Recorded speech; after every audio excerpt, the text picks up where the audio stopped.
Alors, dans un premier temps, on a appelé les familles pour s'assurer que tout le monde allait bien. Ça a créé un peu un lien différent avec des familles, parce qu'il y a des familles qu'on a par exemple appelées toutes les semaines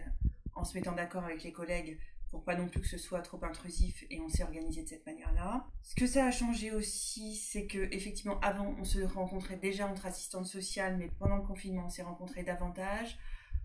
en visio notamment. Du coup ça a permis de se soutenir, d'échanger dans les situations, et ça a été un vrai plus. Pendant le confinement, je m'attendais à ce que ce soit compliqué en fait, le télétravail avec les familles, et on a eu un retour plutôt positif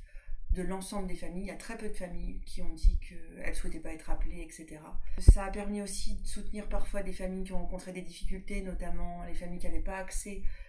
à Internet et qui se sont retrouvées à ne pas pouvoir sortir puisqu'il n'y avait pas d'attestation, et du coup permettre d'envoyer des attestations papier aux familles qui étaient en difficulté vis-à-vis de ça. On s'est rendu compte aussi que la visio permettait de faciliter les échanges, notamment en termes de déplacement, de mobilisation rapide de plusieurs personnes en même temps, et notamment on a un projet de création d'une cellule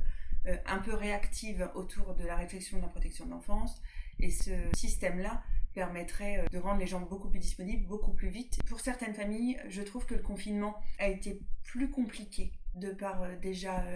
la situation de grande précarité dans laquelle ils se trouvaient, surtout sur un plan financier. Par contre, je trouve que sur un plan éducatif, sur un plan social, il y a des familles qui ont montré des ressources assez exceptionnelles, des situations où on s'inquiétait au niveau du lien et au niveau des enfants qui posaient des soucis de comportement à la maison. Pour la plupart des parents, ils ont trouvé plein de systèmes, ils ont trouvé plein de ressources, et je trouve que ça, c'était hyper intéressant d'échanger avec eux au téléphone, de voir à quel point ils avaient trouvé par eux-mêmes en fait des solutions.